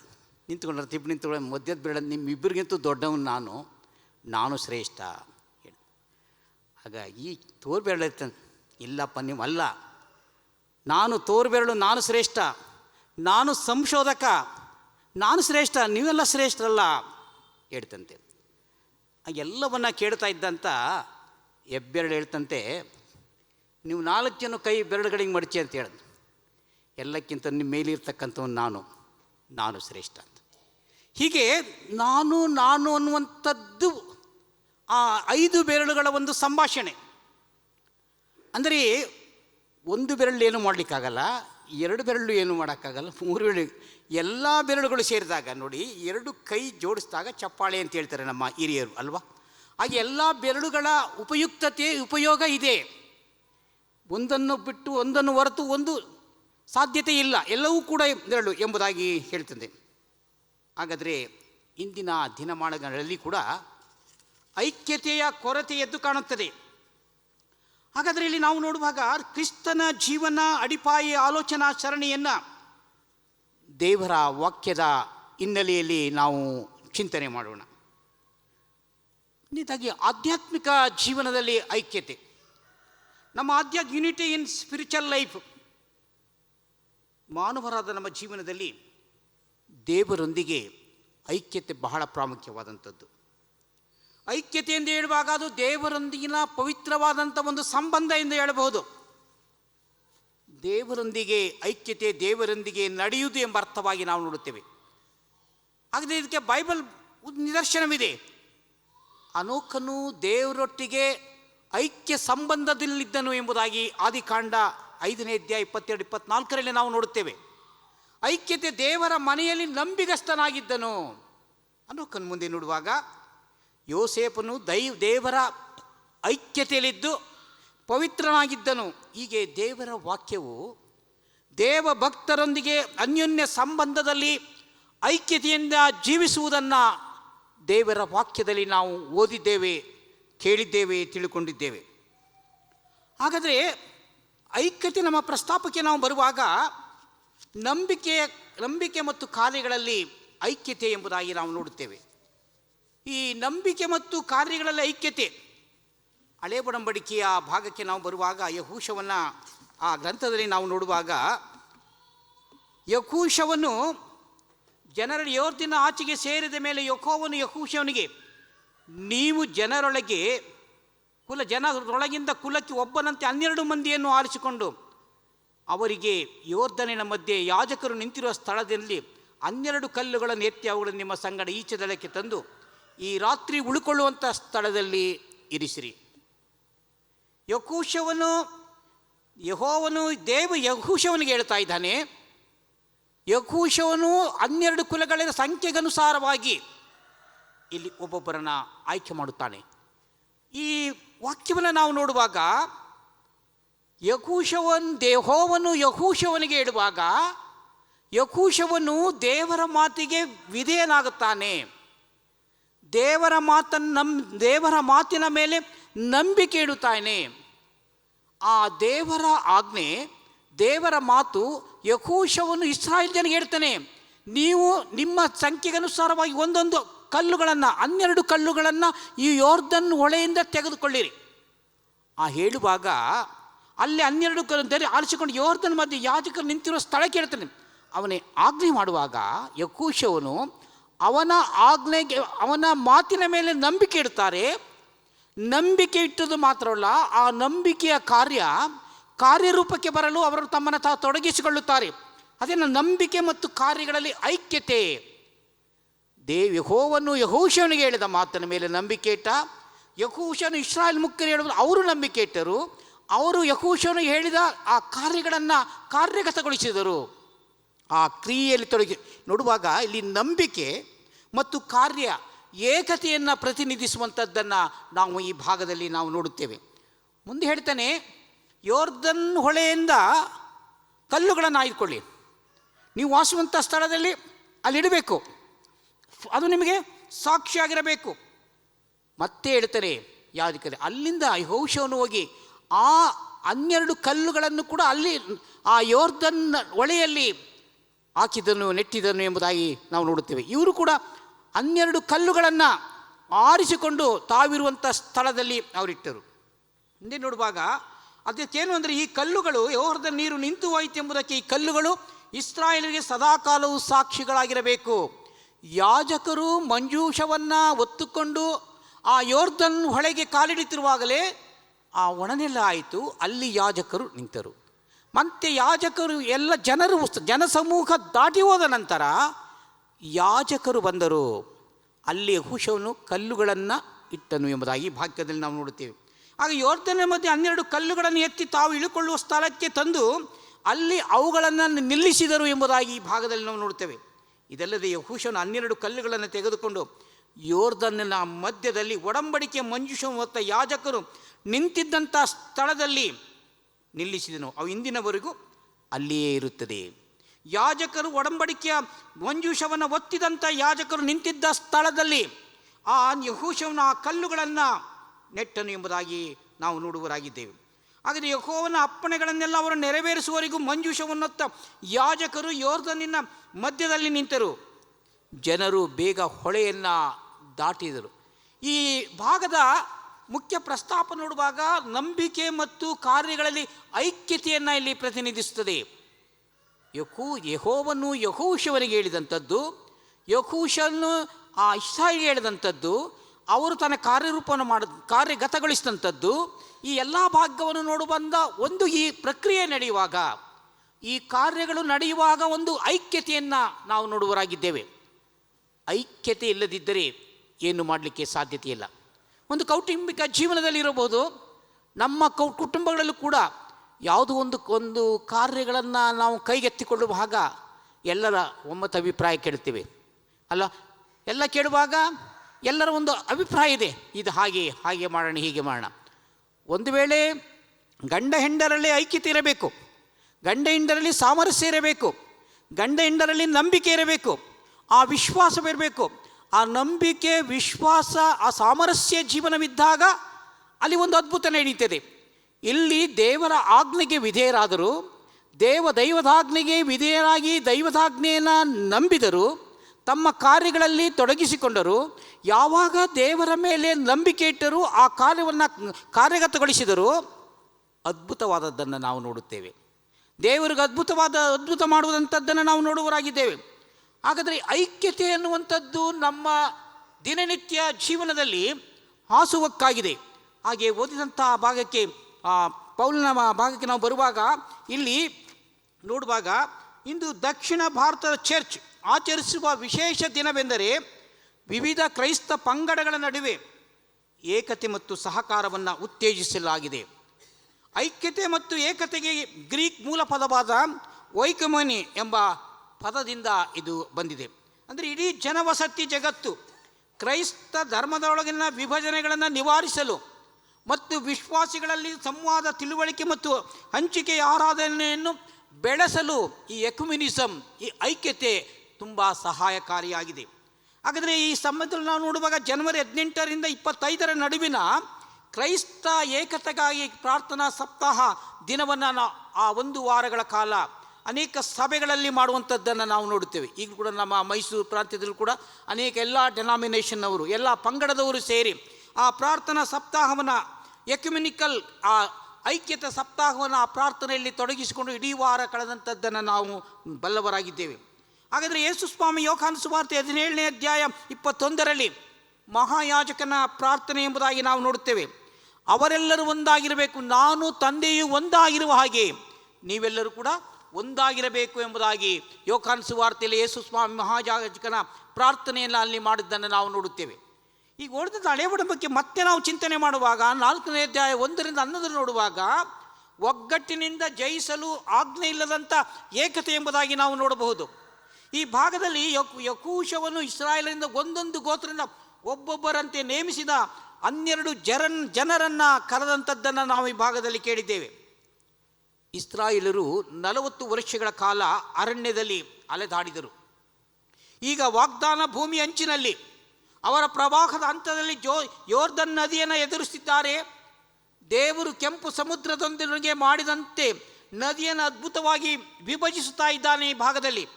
ಆದರೆ ಈ ಬಾರಿ ಅವನು ವಿಶಿಷ್ಟವಾದದ್ದನ್ನು ಆಜ್ಞಾಪಿಸುತ್ತಾನೆ. ನದಿಯ ಮಧ್ಯದಿಂದ 12 ಕಲ್ಲುಗಳನ್ನು ತೆಗೆದುಕೊಳ್ಳಲು ಈ ಕ್ರಿಯೆಯು ದೇವರ ನಂಬಿಗಸ್ತಿಕೆಯ ಸ್ಮಾರಕವಾಗಿರುತ್ತದೆ. ಈ ಕ್ರಿಯೆಯು ದೇವರ ನಂಬಿಗಸ್ತಿಕೆಯ ಸ್ಮಾರಕವಾಗಿರುತ್ತದೆ. ಆದರೆ ಇದು ಏಕತೆಯ ಬಗ್ಗೆ ಆಳವಾದದ್ದನ್ನು ಬಹಿರಂಗಪಡಿಸುತ್ತದೆ. ಏಕತೆಯ ಬಗ್ಗೆ ಆಳವಾದದ್ದನ್ನು ಈ ಭಾಗ ಬಹಿರಂಗಪಡಿಸುತ್ತದೆ. ಏಕತೆ ಹಂಚಿಕೆ ವಿಧೇಯತೆಯಿಂದ ಪ್ರಾರಂಭವಾಗುತ್ತದೆ. ಏಕತೆ ಅನ್ನುವಂಥದ್ದು ಹಂಚಿಕೆಯ ವಿಧೇಯತೆಯಿಂದ ಭಾಗವಾಗುತ್ತದೆ ಎಂಬುದಾಗಿ ನೋಡುತ್ತೇವೆ. ಪ್ರತಿಯೊಂದು ಬುಡಕಟ್ಟು ಜನಾಂಗವನ್ನು ಪ್ರತಿನಿಧಿಸುತ್ತದೆ. ನಂಬಿಕೆಯ ಕ್ರಿಯೆಯಲ್ಲಿ ಭಾಗವಹಿಸಲು ಹೇಳಲಾಗುತ್ತದೆ. ಯಾರನ್ನು ಬಿಡುವಂಥದ್ದಿಲ್ಲ. ಒಂದು ಬುಡಕಟ್ಟು ಭಾಗವಹಿಸಲು ನಿರಾಕರಿಸಿದರೆ ರಾಷ್ಟ್ರದ ಏಕತೆಯನ್ನು ಸಾಧಿಸುವಂತಾಗುವುದಿಲ್ಲ. ಆದ್ದರಿಂದ ಹಂಚಿಕೆಯ ವಿಧೇಯತೆಯ ಕ್ರಿಯೆಯನ್ನು ಈ ಭಾಗದಲ್ಲಿ ನಾವು ನೋಡುವರಾಗಿದ್ದೇವೆ. ಇಂದು ನಮ್ಮ ಸ್ಥಳೀಯ ಮತ್ತು ಸಾರ್ವತ್ರಿಕ ಸಭೆಗಳಲ್ಲಿ ನಮ್ಮ ಪಾತ್ರಗಳು ಭಿನ್ನವಾಗಿದ್ದರು. ನಾವೆಲ್ಲರೂ ದೇವರ ಚಿತ್ತಕ್ಕೆ ವಿಧೇಯರಾದಾಗ ಮಾತ್ರ ಏಕತೆಯಲ್ಲಿ ಪ್ರಾರಂಭವಾಗುತ್ತದೆ. ಯಾಕೆಂದರೆ ಯೇಸು ವೈವಿಧ್ಯತೆಯಲ್ಲಿ ಏಕತೆಯನ್ನು ಆತನು ಬಯಸುವನಾಗಿದ್ದಾನೆ.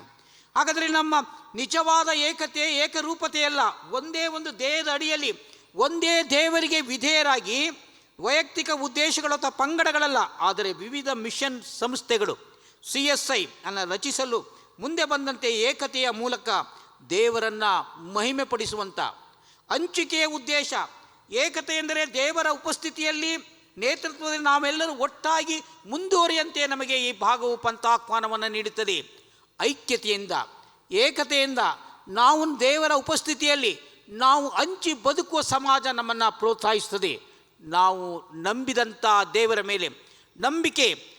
ಮೇಲೆ ನಂಬಿಕೆ ಇಟ್ಟು ನಮ್ಮ ಜೀವನವನ್ನು ಸಾಗಿಸುವಾಗ, ಐಕ್ಯತೆಯ ಜೀವನವನ್ನು ನಾವು ಸಾಗುವಾಗ ನಮ್ಮ ಸಮುದಾಯದಲ್ಲಿ ಅಥವಾ ನಮ್ಮ ಕೌಟುಂಬಿಕ ಜೀವನದಲ್ಲಿ ಅದ್ಭುತವಾಗುವುದಂಥದ್ದನ್ನು ನಾವು ನೋಡುತ್ತೇವೆ. ಹಾಗಾದರೆ ನಾವು ಪರಸ್ಪರ ಕಾಯುತ್ತೇವೆ. ನಾವು ನಿಧಾನಗತಿಯಲ್ಲಿ ದಣಿದವರನ್ನು ಬಲಪಡಿಸುತ್ತೇವೆ. ಪ್ರಗತಿಯನ್ನು ಒಂದೇ ದೇಹವಾಗಿ ಆಚರಿಸುತ್ತೇವೆ ಎಂಬುದಾಗಿ ನಾವು ಈ ಭಾಗದಲ್ಲಿ ನಾವು ನೋಡುತ್ತೇವೆ.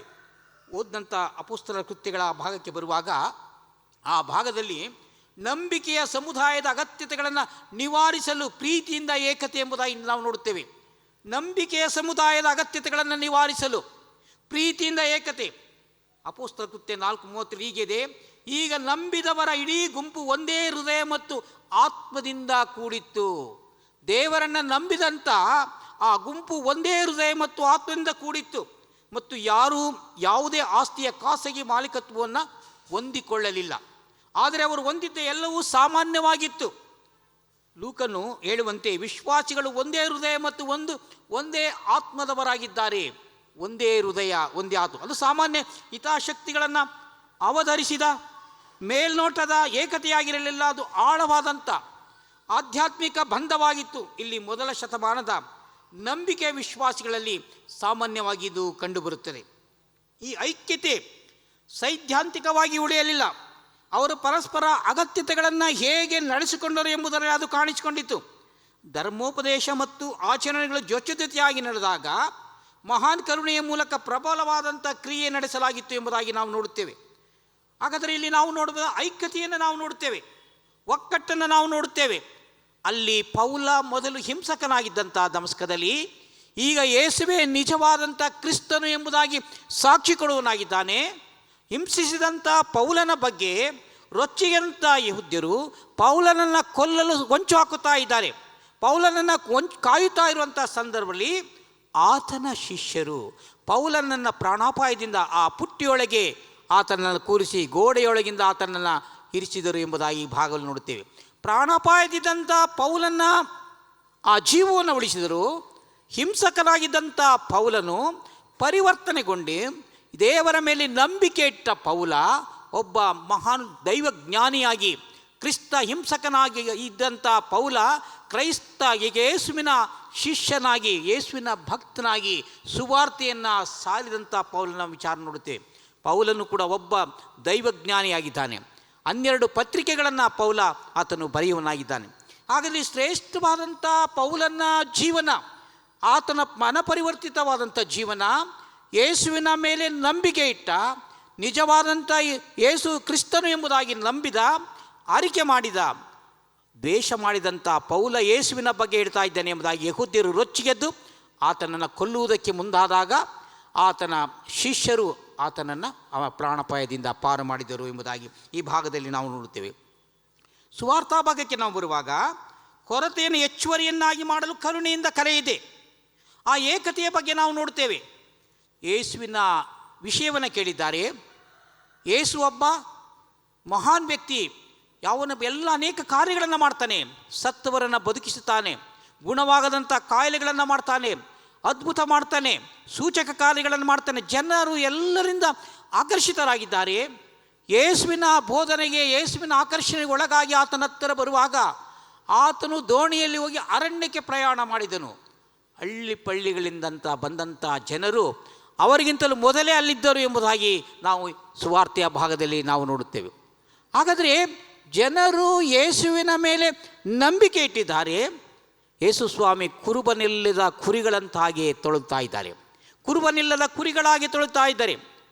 ಅವರನ್ನು ಕಂಡು ಕನಿಕರಪಟ್ಟನು ಎಂಬುದಾಗಿ ಈ ಭಾಗದಲ್ಲಿ ನೋಡ್ತೇವೆ. ಮುಂದೆ ಶಿಷ್ಯರು ಇದು ಅರಣ್ಯ, ಸಂಜೆ ಆಗ್ತಾ ಇದೆ, ಊಟ ಮಾಡ್ಕೊಂಡು ಬರಲಿಕ್ಕೆ ಹೇಳು ಅಂತಂತ ಹೇಳುವಾಗ ಯೇಸು ಸ್ವಾಮಿ ನೀವೇ ಅವರಿಗೆ ಬಡಿಸಿರಿ. ನೀವು ಎಲ್ಲಿ ಇಷ್ಟು ಜನಕ್ಕೆ 200 ರೂಪಾಯಿ 200 ಹಣವಾದರೂ ಸಾಲ ಎಲ್ಲಿಂದ ತರಲಿಕ್ಕೆ ಸಾಧ್ಯತೆ, ನೀವು ಬಡಿಸಿರಿ. ಶಿಷ್ಯರು ಹೋದರು. ಒಬ್ಬ ಬಾಲಕನ ಹತ್ರ 5 ರೊಟ್ಟಿ 2 ಮೀನುಗಳಿತ್ತು. 5 ರೊಟ್ಟಿ 2 ಮೀನುಗಳನ್ನು ತಂದು ಯೇಸುವಿನ ಕೈಗೆ ಕೊಟ್ಟಾಗ ಯೇಸು ಸ್ವಾಮಿ ಆ ರೊಟ್ಟಿಯನ್ನು ತೆಗೆದು ಆಕಾಶದ ಕಡೆಗೆ ನೋಡಿ ದೇವಸ್ತೋತ್ರ ಮಾಡಿ ಅವರಿಗೆ ಮುರಿದು ಕೊಟ್ಟನು ಎಂಬುದಾಗಿ ನೋಡೋದು. ಅದನ್ನು ಹಂಚುವಾಗ ಸಂತೃಪ್ತಿಯಾಗಿ ಆ ಮೀನನ್ನು ಆಶೀರ್ವಿಸಿಕೊಟ್ಟಾಗ ಸಂತೃಪ್ತಿಯಾಗಿ ಊಟ ಮಾಡಿದರು. 12 ಪುಟ್ಟಿಗಳು ಉಳಿದವು ಎಂಬುದಾಗಿ ಈ ಭಾಗದಲ್ಲಿ ನಾವು ನೋಡುತ್ತೇವೆ. ಗಂಡಸರೇ 5,000 ಜನ. ಹಾಗಾದರೆ ಮಕ್ಕಳು ಹೆಂಗಸರು ಎಷ್ಟಿರಬಹುದು ಆಲೋಚನೆ ಮಾಡುವಾಗ ಇಲ್ಲಿ ಹಂಚಿ ಬದುಕುವಂಥದ್ದನ್ನು ಯೇಸು ಸ್ವಾಮಿ ತೋರಿಸ್ತಾನೆ. ಅನ್ಯೂನತೆಯಿಂದ ಬದುಕುವಂಥದ್ದನ್ನು ಅದ್ಭುತ ಎಂಬುದಾಗಿ ಹೇಳುವಾಗ ಅದೊಂದು ಚಮತ್ಕಾರವಲ್ಲ, ಇರುವವರು ಇಲ್ಲದ ಇರುವವರಿಗೆ ಕೊಡುವಂಥದ್ದೇ ಒಂದು ಅದ್ಭುತ. ನಮ್ಮಲ್ಲಿ ಇರುವಂಥದ್ದನ್ನು ಇಲ್ಲದವರಿಗೆ ಸಹಾಯ ಮಾಡುವಂಥದ್ದೇ ಒಂದು ಅದ್ಭುತ. ಆ ಬಾಲಕನಲ್ಲಿದ್ದಂಥ 5 ರೊಟ್ಟಿ 2 ಮೀನು ಕೊಡುವಂಥ ಮನಸ್ಸು ಆತನ ಆಯಿತು. ಯೇಸು ಸ್ವಾಮಿ ಅದನ್ನು ತೆಗೆದುಕೊಂಡು ಸ್ತೋತ್ರ ಮಾಡಿ ಹಂಚುವಾಗ ಅಲ್ಲಿ ಒಂದು ಅದ್ಭುತವಾಯಿತು. ಅಲ್ಲಿ ಏಕತೆಯನ್ನು ನಾವು ನೋಡುತ್ತೇವೆ, ನಂಬಿಕೆಯನ್ನು ಆ ಭಾಗದಲ್ಲಿ ನಾವು ನೋಡುತ್ತೇವೆ. ದೈವಶಾಸ್ತ್ರಜ್ಞರು ಈ 5 ರೊಟ್ಟಿಗಳನ್ನು 5 ಧರ್ಮಶಾಸ್ತ್ರಕ್ಕೆ ಹೋಲಿಸಲಾಗಿದೆ. ಆದಿಕಾಂಡ, ವಿಮೋಚನಕಾಂಡ, ಧರ್ಮಪುತ್ರ, ಅರಣ್ಯ ಇವಿಗೆ ಹೋಲಿಸಲಾಗಿದೆ. ಆ 2 ಮೀನುಗಳನ್ನು ಆ ಮೋಶೆ, ಆ ದೇವರು ಮೋಶೆಗೆ ಕೊಟ್ಟಂಥ ದಶಾಜ್ಞೆ 2 ಕಲ್ಲುಗಳಿಗೆ ಅಲ್ಲಿ ಹೋಲಾಗಿದೆ. 12 ಪುಟ್ಟಿಗಳಿಗೆ 12 ಶಿಷ್ಯರಿಗೆ ಈ ರೀತಿ ಹೋಲಿಕೆಯಾಗಿದೆ ಎಂಬುದಾಗಿ ಅನೇಕರು ದೈವಶಾಸ್ತ್ರಜ್ಞರು ಹೀಗೆ ಅರ್ಥೈಸುತ್ತಾ ಇದ್ದಾರೆ. ಇಲ್ಲಿ ನಾವು ನೋಡುವಂಥದ್ದು ನಂಬಿಕೆ ಬಹಳ ಪ್ರಾಮುಖ್ಯವಾದದ್ದು. ಯೇಸುವಿನ ಮಾತಿನ ಮೇಲೆ ಶಿಷ್ಯರು ನಂಬಿಕೆ ಇಟ್ಟರು. ಆ ರೊಟ್ಟಿಯನ್ನು ತೆಗೆದುಕೊಂಡು ಬಂದರು. ಮೊದಲು ಯೇಸು ಸ್ವಾಮಿ ದೇವರಿಗೆ ಸ್ತೋತ್ರ ಮಾಡಿ ಇವರಿಗೆ ಕೊಡಿ. ಹಂಚಿ ಬದುಕುವಂಥ ಸಮಾಜ, ಹಂಚಿ ಬದುಕುವಾಗ ಅಲ್ಲಿ ದೇವರ ಆಶೀರ್ವಾದವಿದೆ, ಅಲ್ಲಿ ಅದ್ಭುತವಾದಂಥ ಕಾರ್ಯ ದೇವರು ನಡೆಸುವನಾಗಿದ್ದಾನೆ. ಹಾಗಾದರೆ ನಂಬಿಕೆಯ ಬಗ್ಗೆ ಯೋಚಿಸುವಾಗ ನಾವು ನಂಬಿಕೆಯನ್ನು ದೇವರು ಯಾರು, ಅವನು ಏನು ಮಾಡುತ್ತಾನೆ, ಏನು ಕೊಡುತ್ತಾನೆ ಎಂಬುದಾಗಿ ನಾವು ಆಲೋಚನೆ ಮಾಡ್ತೇವೆ. ನಂಬಿಕೆ ನಮ್ಮ ಜೀವನದಲ್ಲಿ ಬಹಳ ಪ್ರಾಮುಖ್ಯವಾದಂಥದ್ದು. ನಂಬಿಕೆ ಯೇಸು ಸ್ವಾಮಿ ಅದು ಹೇಳಿದದ್ದು, ನಿಮಗೆ ಸಾಸಿವೆ ಕಾಳಷ್ಟು, ಬೇರೆ ಯಾವುದಕ್ಕೂ ಹೋಲಿಕೆ ಮಾಡಿ, ನಿಮಗೆ ಸಾಸಿವೆ ಕಾಳಷ್ಟು ನಂಬಿಕೆ ಇರುವುದಾದರೆ ಈ ಬೆಟ್ಟವು ಕಿತ್ತು ಹೋಗಿ ಸಮುದ್ರದಲ್ಲಿ ಮುಳುಗು ಎಂಬುದಾಗಿ ಹೇಳಿದರೆ ಮುಳುಗುತ್ತೆ. ಸಾಸಿವೆ ಕಾಳಷ್ಟು ನಂಬಿಕೆ ನಮಗೆ. ನಂಬಿಕೆ ಬಹಳ ಪ್ರಾಮುಖ್ಯವಾದಂಥದ್ದು. ನಂಬಿಕೆಯ ವಿಷಯದಲ್ಲಿ ನೋಡುವಾಗ ಬೈಬಲ್ನಲ್ಲಿ ಬೇಕಾದಷ್ಟು ನಿದರ್ಶನಗಳಿವೆ. ಇಲ್ಲಿ ನಾವು ನಂಬಿಕೆಯನ್ನು ದೇವರು ಯಾರು ಮತ್ತು ಏನು ಮಾಡಬಹುದು ಎಂಬುದರ ಬಗ್ಗೆ ಆಂತರಿಕ ದೃಢ ನಿಶ್ಚಯವಾಗಿ ಚಿತ್ರಿಸುತ್ತೇವೆ. ಆದರೆ ಮಾರ್ಕನ ಸುವಾರ್ತೆ 6ನೇ ಅಧ್ಯಾಯ 32ರಿಂದ 44 ನಂಬಿಕೆ ಎಂದರೆ ಕೇವಲ ಅನುಭವಿಸಿದ ಅಥವಾ ಯೋಚಿಸಿದ ವಿಷಯವಲ್ಲ ಎಂಬುದಾಗಿ ಮಾರ್ಕನ್ ಹೇಳ್ತಾನೆ. ಅನುಭವಿಸಿದ ಅಥವಾ ಯೋಚಿಸಿದ ವಿಷಯವಲ್ಲ, ನಂಬಿಕೆಯು ಕ್ರಿಯೆಯ ಮೂಲಕ ಗೋಚರಿಸುತ್ತದೆ. ಆ ನಂಬಿಕೆಯು ಕ್ರಿಯೆಗೂ ಮತ್ತೆ 5,000 ಜನರಿಗೆ ಆಹಾರ ನೀಡುವುದು. ಈ ಭಾಗವನ್ನು ನಾವು ನೋಡುವಾಗ ಒಂದು ಅದ್ಭುತ ಕಥೆಗಿಂತ ಹೆಚ್ಚಿನದಾಗಿ ನಂಬಿಕೆಯನ್ನು ಮೀರಿ ವಿಧೇಯತೆಗೆ ಹೋದಾಗ ಏನಾಗುತ್ತದೆ ಎಂಬುದಕ್ಕೆ ಒಂದು ಉತ್ತಮವಾದಂಥ ಒಂದು ನಿದರ್ಶನವಾಗಿದೆ. ಅದ್ಭುತ ನಂಬಿಕೆಗಿಂತ ವಿಧೇಯತೆ, ಆ ವಿಧೇಯತೆ ಮೇಲೆ ನಂಬಿಕೆ ಆಧಾರಗೊಂಡಿದೆ, ಆ ನಂಬಿಕೆ ಆಧಾರದ ಮೇಲೆ ವಿಧೇಯತೆ ಒಟ್ಟುಗೂಡಿದೆ. ನಂಬಿಕೆ ವಿಧೇಯತೆ ಬಂದಾಗ ಆ ಕಾರ್ಯಗತವಾಗುತ್ತದೆ, ಅದ್ಭುತವಾಗುತ್ತದೆ ಎಂಬುದಾಗಿ ಮಾರ್ಕನ ಸುವಾರ್ತೆಯಲ್ಲಿ ನಾವು ನೋಡುತ್ತೇವೆ. ಇದು ಒಂದು ಪಾಠ. ಹಾಗಾಗಿ ಇದು ಹಸಿದವರಿಗೆ ಆಹಾರ ನೀಡುವ ಬಗ್ಗೆ ಕೇವಲ ಇದೊಂದು ಕಥೆಯಲ್ಲ. ಕ್ರಿಸ್ತನು ನಂಬಿಕೆಯಲ್ಲಿ ದೇವರು ನಮ್ಮ ಮೂಲಕ ಕೆಲಸ ಮಾಡುತ್ತಾನೆ ಎಂಬ ನಂಬಿಕೆಯನ್ನು ಇರುತ್ತದೆ. ನಂಬಿಕೆಯಲ್ಲಿ ಪ್ರತಿಯೊಬ್ಬರು ತನ್ನ ಪಾತ್ರವನ್ನು ನಂಬಿಕೆಯ ಕ್ರಿಯೆ ಮೂಲಕ ಪ್ರತಿಯೊಬ್ಬರು ತನ್ನ ಕಾರ್ಯವನ್ನು ನಿರ್ವಹಿಸುವಂತೆ ಕರುಣೆಯನ್ನು ಒಂದಾಗಲು ಸಭೆಯೆಂದು ನಮಗೆ ಕರೆಯಾಗಿದೆ. ಅನ್ಯನತೆಯಿಂದ ಜೀವನ ಮಾಡುವಂತೆ, ನಂಬಿಕೆಯಿಂದ ಜೀವನ ಮಾಡುವಂತೆ, ಐಕ್ಯತೆಯಿಂದ ಜೀವನ ಮಾಡುವಂತೆ ಇಂದು ಈ ಭಾಗಗಳು ನಮಗೆ ಪಂಥಾಹ್ವಾನವನ್ನು ನೀಡುವುದಾಗಿದೆ. ಕರ್ತನಲ್ಲಿ ಪ್ರಿಯ ದೇವಜನರೇ, ನಾವು ಆಧುನಿಕ ಸವಾಲುಗಳೊಂದಿಗೆ ಆಧುನಿಕ ಕಾಲದ ಅದ್ಭುತವಾಗಲು ಚಲಿಸಲು ದೇವರಾಗೋಣ. ದೇವರನ್ನು ನಮ್ಮ ಅನುಸರಿಸೋಣ. ದೇವರನ್ನು ನಮ್ಮ ಜೀವನದಲ್ಲಿ ನಮ್ಮ ಹೃದಯಗಳಲ್ಲಿ ಅಂಗೀಕರಿಸಿಕೊಳ್ಳೋಣ. ಯಾಕೆಂದರೆ ದೇವರು ನಮ್ಮ ಜೊತೆಯಲ್ಲಿರುವಾಗ, ದೇವರ ಮೇಲೆ ನಂಬಿಕೆ ಇಟ್ಟಾಗ, ದೇವರ ಮೇಲೆ ವಿಶ್ವಾಸ ಇಟ್ಟಾಗ, ದೇವರ ಮೇಲೆ ನಂಬಿಕೆ ವಿಶ್ವಾಸ ಇಡುವಾಗ ನಮ್ಮ ಸಹಮಾನವರೊಟ್ಟಿಗೆ, ನಮ್ಮ ಹೋಲಿಕೆಗೆ ಸೃಷ್ಟಿಯಾದಂಥ ಸಹಮಾನವರೊಟ್ಟಿಗೆ ಪ್ರೀತಿ ಅನ್ಯೋನ್ಯತೆಯಿಂದ ಜೀವಿಸುವಂಥದ್ದೇ ಐಕ್ಯತೆ. ಆ ಪ್ರೀತಿ ಅನ್ಯೋನ್ಯತೆಯಿಂದ ಜೀವಿಸುವಾಗ, ಆ ಎರಡು ಕಾರ್ಯಗಳು ನಡೆಯುವಾಗ ನಮ್ಮ ಜೀವನವೇ ಒಂದು ಅದ್ಭುತವಾಗುತ್ತದೆ. ದೇವರೇ, ನನ್ನ ಜೀವನವನ್ನು ನಿನಗೊಪ್ಪುವಂಥ ರೀತಿಯಲ್ಲಿ ರೂಪಿಸು, ನಿನಗೊಪ್ಪುವಂಥ ರೀತಿಯಲ್ಲಿ ನನ್ನನ್ನು ಮಾರ್ಪಡಿಸು. ನಮ್ಮ ಜೀವನ ನಾವು ದೇವರ ಮೇಲೆ ನಂಬಿಕೆ ಇಡಬೇಕು, ಸಹಮಾನವರೊಟ್ಟಿಗೆ ಐಕ್ಯತೆಯಿಂದ ಜೀವಿಸಬೇಕು. ದೇವರೊಟ್ಟಿಗೆ ವಿಧೇಯತೆ, ನಂಬಿಕೆ, ಸಹಮಾನವರೊಟ್ಟಿಗೆ ಪ್ರೀತಿ ಅನ್ಯೋನ್ಯತೆಯಿಂದ ನಾವು ಜೀವಿಸುವಾಗ ನಮ್ಮ ಜೀವನವೇ ಒಂದು ಅದ್ಭುತವಾಗಿ ಪರಿಣಮಿಸ್ತದೆ. ಹಾಗಾಗಿ ಕರ್ತನಲ್ಲಿ ಪ್ರಿಯ ದೇವಜನರೇ, ಇಂದಿನ ವಾಕ್ಯ ಭಾಗ ನಮಗೆ ಮುಖ್ಯ ಪ್ರಸ್ತಾಪ ಇಂದಿನ ನಂಬಿಕೆ ಮತ್ತು ಕಾರ್ಯಗಳಲ್ಲಿ ಐಕ್ಯತೆಯನ್ನು ಪ್ರತಿನಿಧಿಸುತ್ತದೆ. ಹಾಗಾದರೆ ನಾವು ನಂಬಿದಂಥ ದೇವರನ್ನು ನಾವು ಸ್ವೀಕರಿಸಿಕೊಳ್ಳೋಣ. ನಮ್ಮ ಕಾರ್ಯಗಳಲ್ಲಿ ನಮ್ಮ ದೇವರಿಗೆ ಒಪ್ಪುವಂಥ ಕಾರ್ಯಗಳು ಮಾಡುವಾಗ ಅದು ದೇವರಿಗೆ ನಾವು ಸಹಾಯ ಮಾಡಿದ ಹಾಗೆ. ಆ ಬಳಲಿ ಬೆಂಡಾದಂಥ ಜನರಿಗೆ, ಬಂದಂಥವರಿಗೆ ಆ 5 ರೊಟ್ಟಿ 2 ಮೀನುಗಳಲ್ಲಿ ಉಣಬಡಿಸಿ ಅವರನ್ನು ತೃಪ್ತಿಪಡಿಸಿದ, ಹಂಚಿ ಬದುಕುವಂಥದ್ದನ್ನು ಯೇಸು ಸ್ವಾಮಿ ತಿಳಿಸಿದ, ಐಕ್ಯತೆಯಿಂದ ಬಾಳುವಂಥದ್ದನ್ನು ಯೇಸು ಸ್ವಾಮಿ ತಿಳಿಸಿದ. ಯಾಕೆಂದರೆ ಈ ಲೋಕದಲ್ಲಿ ಅನೇಕ ಬಡವರು, ಅನೇಕ ನಿರಾಶ್ರಿತರು, ನಿರ್ಗತಿಕರು, ಸಮಾಜದ ಅಂಚಿನಲ್ಲಿರುವವರು, ಅಸ್ಮಿತೆಯನ್ನು ಕಳಕೊಂಡಂಥವರ ಆ ಜೀವನವನ್ನು ನೋಡುವಾಗ ಹಸಿದಂಥವರಿಗೆ ಯೇಸು ಸ್ವಾಮಿಯೇ ಆಹಾರವಾದ, ಯೇಸು ಸ್ವಾಮಿಯೇ ಜೀವವಾದ, ನಾನೇ ಜೀವದ ರೊಟ್ಟಿ ಎಂಬುದಾಗಿ ಹೇಳುವ ಯೇಸು ಸ್ವಾಮಿಯೇ ಆಹಾರವಾದ. ನಂಬಿಕೆಯಿಂದ ಆ ಜನಸಮೂಹ ಯೇಸುವನ್ನು ಹುಡುಕಿಕೊಂಡರು, ಯೇಸುವಿನ ಮೇಲೆ ನಂಬಿಕೆ ಇಟ್ಟರು, ಯೇಸುವಿನ ಮೇಲೆ ವಿಶ್ವಾಸವಿಟ್ಟರು, ಅನ್ಯೋನ್ಯತೆಯ ಜೀವನವನ್ನು ಪಡ್ಕೊಂಡರು. ಕರ್ತನಲ್ಲಿ ಪ್ರಿಯ ದೇವಜನರೇ, ಯೇಸು ಸ್ವಾಮಿ ನಮ್ಮನ್ನು ಕರೆದಂಥದ್ದು ನಮ್ಮ ಜೀವನದಲ್ಲಿ ನಿರರ್ಥಕವಾಗದೆ ಅದು ಅನೇಕರಿಗೆ ಆಶೀರ್ವಾದದಾಯಕವಾಗಲಿ. ಐಕ್ಯತೆಯ ಅನ್ಯೋನ್ಯತೆಯ ಜೀವನ ನಮ್ಮದಾಗಲಿ, ನಂಬಿಕೆಯ ವಿಶ್ವಾಸ ಜೀವನ ನಮ್ಮದಾಗಲಿ. ಯೇಸು ಸ್ವಾಮಿ ಶಿಲುಬೆಯಲ್ಲಿ ಸಾಧಿಸಿದಂಥ ರಕ್ಷಣೆಯನ್ನು ಹೊಂದಿಕೊಳ್ಳೋಣ. ಹೀಗಾಗುವಂತೆ ಪರಿಶುದ್ಧಾತ್ಮನು ತಾನೇ ನಮಗೆ ಸಹಾಯ ಮಾಡಲಿ. ದೇವರು ಈ ವಾಕ್ಯಗಳನ್ನು ನಮ್ಮ ಆತ್ಮಗಳಿಗಾಗಿ ಆಶೀರ್ವದಿಸಲಿ. ಆಮೇನ್.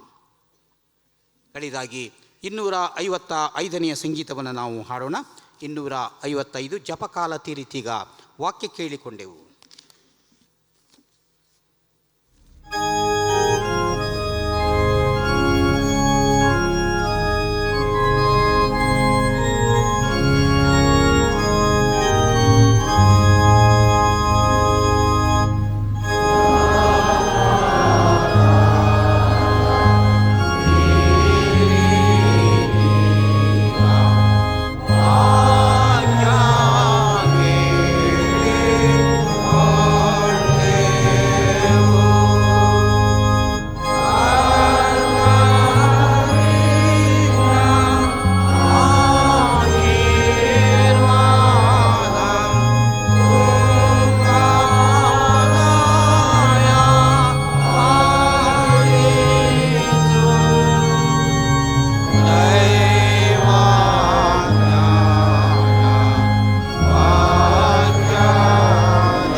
ನಾವೆಲ್ಲರೂ ಒಟ್ಟಾಗಿ ಕರ್ತನ ಪ್ರಾರ್ಥನೆ ಹೇಳೋಣ.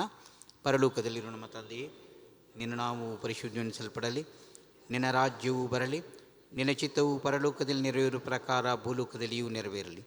ನಮ್ಮ ಅನುದಿನದ ಆಹಾರವನ್ನು ಇವತ್ತು ದಯಪಾಲಿಸು. ನಮಗೆ ತಪ್ಪು ಮಾಡಿದವರು ನಾವು ಕ್ಷಮಿಸಿದಂತೆ ನಮ್ಮ ತಪ್ಪುಗಳನ್ನು ಕ್ಷಮಿಸು. ನಮ್ಮನ್ನು ಶೋಧನೆಗೆ ಸೇರಿಸದೆ ಕೇಡಿನಿಂದ ತಪ್ಪಿಸು. ರಾಜ್ಯವು ಬಲವು ಮಹಿಮೆಯು ಸದಾಕಾಲ ನಿನ್ನವೇ ಸ್ವಾಮಿ. ಆಮೇನ್. ನಮ್ಮ ಕರ್ತನಾದ ಯೇಸು ಕ್ರಿಸ್ತನ ಕೃಪೆ, ತಂದೆಯಾದ ದೇವರ ಪ್ರೀತಿ, ಪರಿಶುದ್ಧಾತ್ಮನ ಅನ್ಯೋನ್ಯತೆ, ಆತನ ನಡೆಸಬೇಕೆ ನಿಮ್ಮೆಲ್ಲರ ಸಂಗಡ ನಿರಂತರವಾಗಿರಲಿ. ಆಮೇನ್.